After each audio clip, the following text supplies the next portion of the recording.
Hi, this is Adam Starr, co-founder of Jet.Build. Today we're going to do a quick overview of the product of Jet. Right now we are sitting in the All Projects dashboard where you can see and select different projects in your portfolio, active, pipeline, or completed. I'm going to select a specific project, which will therefore unlock project-specific applications. On the left-hand side, you'll see the 4 modules that Jet is built around: accounting, collaboration, construction, and reporting. Here we're sitting on a project-specific overview page, a dashboard that you can edit, you can adjust. Right now what we're seeing is payments against budget, change order log, RFIs, a submittal log, and a calendar, which is going to show you everything that you're responsible for or involved in. This information is pulling from, this data is pulling from the 3 modules we have here on the left-hand side. So accounting, collaboration, and construction. I'll kick things off with RFIs.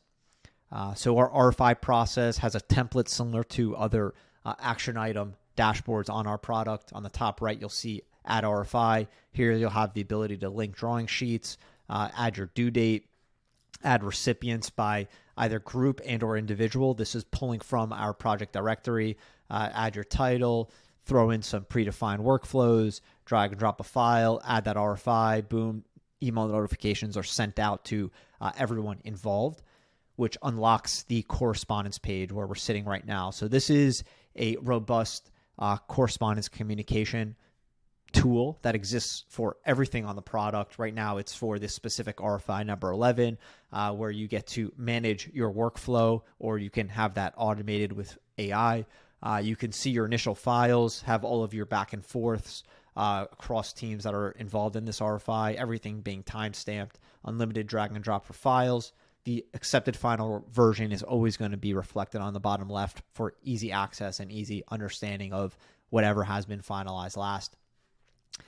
With that, I'm going to drop down to a report. Now that we've seen a little bit of functionality for our RFIs, I'll select RFI and Submittal snapshot, run the report, and real quick, I get to see, status of RFIs and submittals, who is bottlenecking our RFIs and submittals by how many days, and a little bit more detail as you're seeing here, including ball and court workflow at the time. All of our reports are copy and shareable via URL link, so it's live information sharing. Should a user refresh their page and there's updated project information, they can refresh the page you're seeing right now, get updated info without any access to the product. So really neat way to share information across our solution sets. Next, I'll jump up into schedules. So you're seeing here construction schedules, going to jump into one. You can create 1 million schedules, roll up schedules into a master. What you're seeing is full Gantt chart critical path capability, right, with roll-ups and linking to budget line items. So here's your dependency critical path. You have the ability to select things as milestones as well for different list and or milestone views. As we're seeing here on the top, list milestone views. This Gantt chart schedule is also shareable via URL link.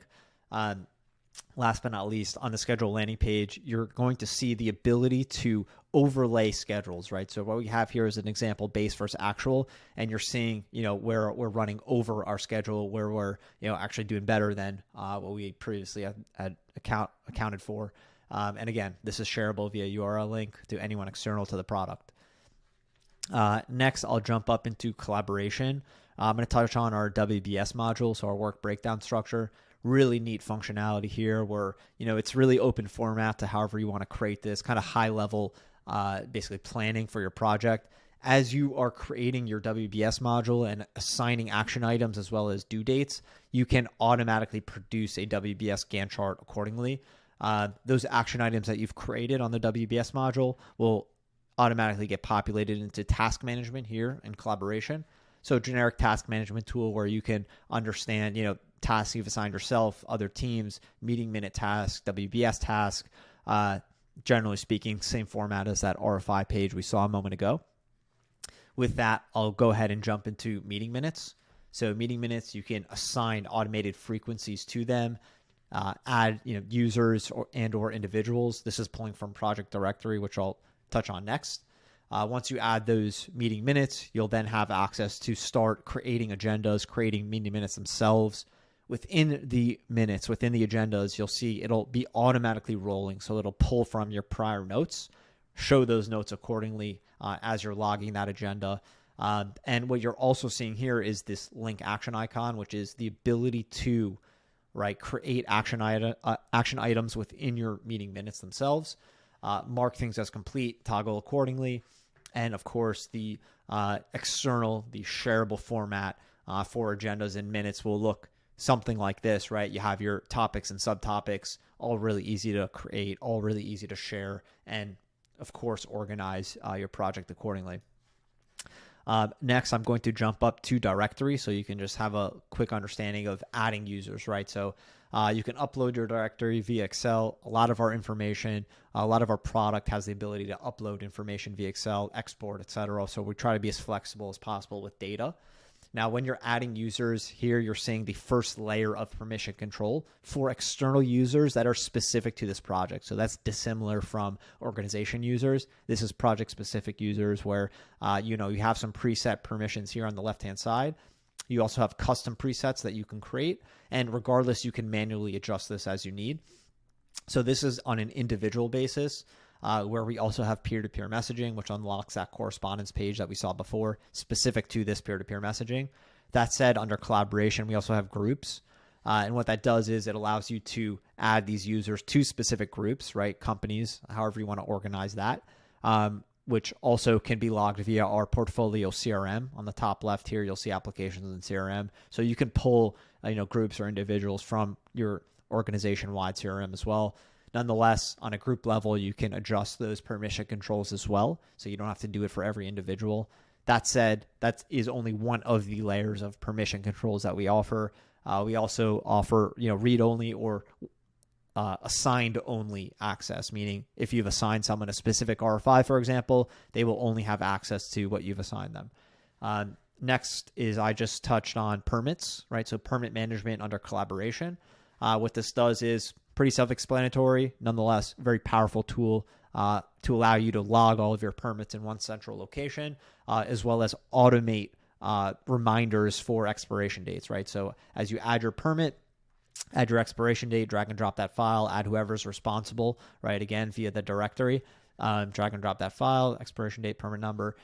It will therefore email notify everyone involved, log the information accordingly on this dashboard you're seeing right here, and automatically notify you 30 days prior to expiration, continually until you finally update that permit accordingly. Next is I'm going to jump up into accounting. We'll touch a bit on bid management, budget creation, and forward progress from there. So what we're seeing is a similar landing page to scheduling, because similar to scheduling, you can create many budgets, roll budgets up into a master. You could link budgets and schedules to create forecasting reports. Here is an example landing page of a budget we created, which is still in the bidding phase, so it's not finalized. Hence, you're seeing the ability to either upload information via Excel, add categories and line items accordingly, which therefore build out the example we're seeing right now. Going into a specific line item, again, just as an example, here we are in the bid room for this line item, where you can add as many vendors as you'd like. Once you add a vendor to this bid, they will receive an email notification with access only to their specific bid correspondence page that we're seeing right now, unless, of course, you've provided them additional access otherwise. So what we're seeing is on this bid page specific to this vendor is, files that we've attached for this bid room. In particular, we're seeing bid RFIs that have been created. We're seeing line item criteria, which is optional. If you want to add line item criteria to ensure your vendors are bidding on those specific line items, this is a good way to do it. We're seeing, bid message board here. We're seeing a bid schedule, right, that you get to create on the back end of this line item for bidders to follow. And then, of course, the correspondence where you can message back and forth, drag and drop, add as many files as you'd like.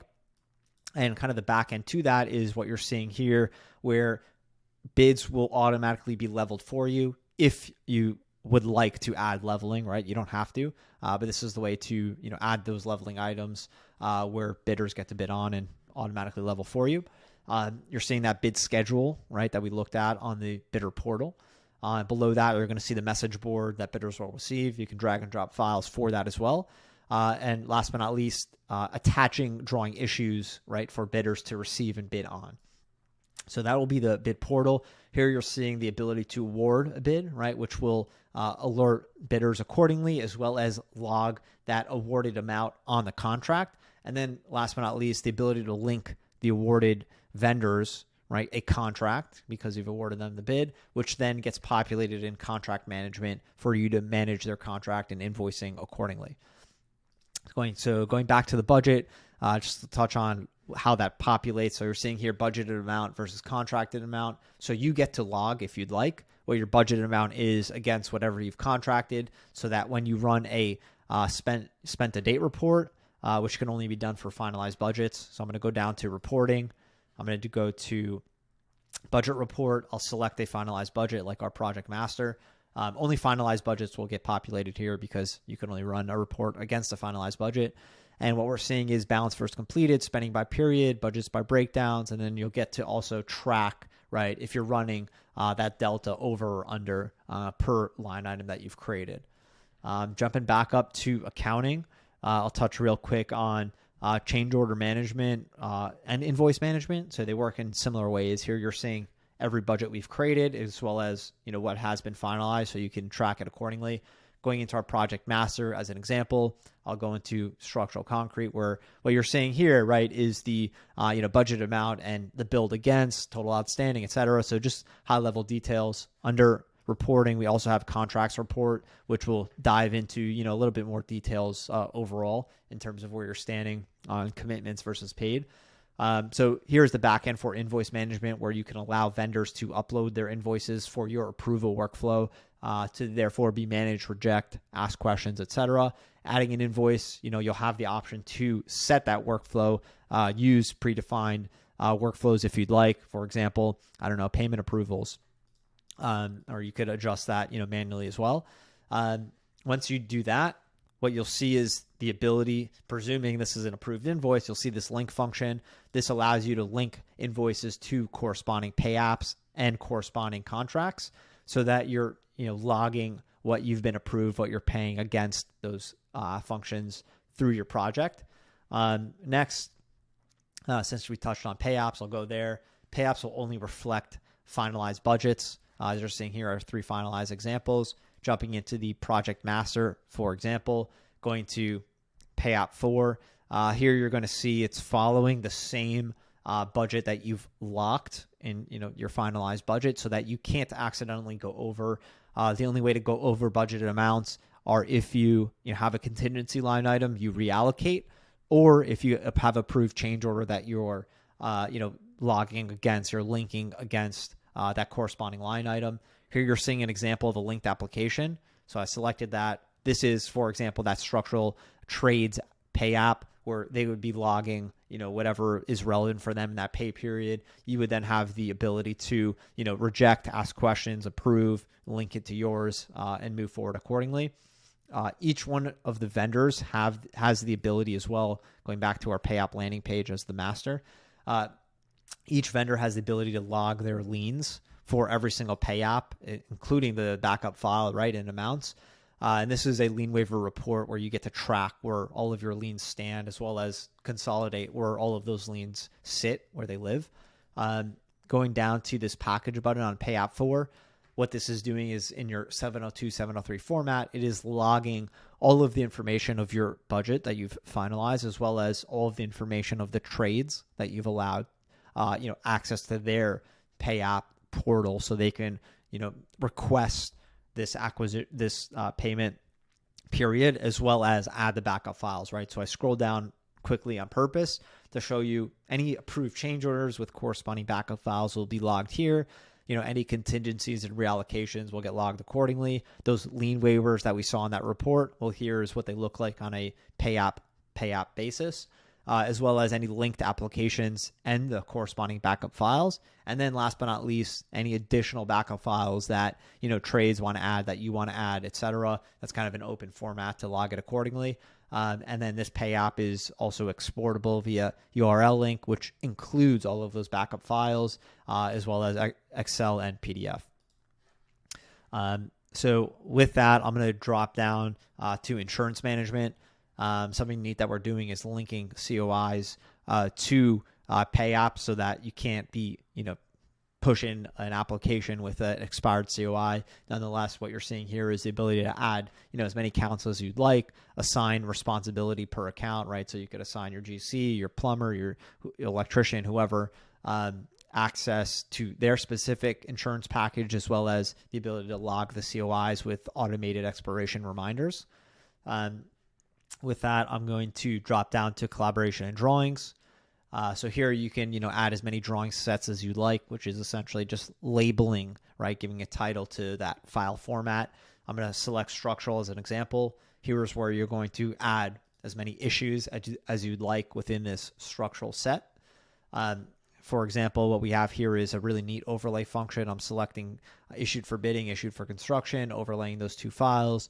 And what we're going to see here in a moment is, anything in turquoise that's going to be recently added. Anything in, here's another turquoise example, so that means it's been added. Anything in red has been deleted between the two, comparison of the two files. In addition to that, what you also have in the drawing tool is the ability to, make as many markups as you'd like. You have the ability to link punch list items, to link RFI items like we saw already. You have the ability to annotate, so you could do an at mention comment. So I just selected a specific drawing so that I can show you some examples here. Insert any file type you can measure, right? So you'd set your scale, which saves automatically unless you want to change it. You can annotate, so you could press this note button, at mention. This will pull up your project directory so you could communicate with anyone within the project and track that communication flow for that specific area. Drag and drop any file, export, import, etc.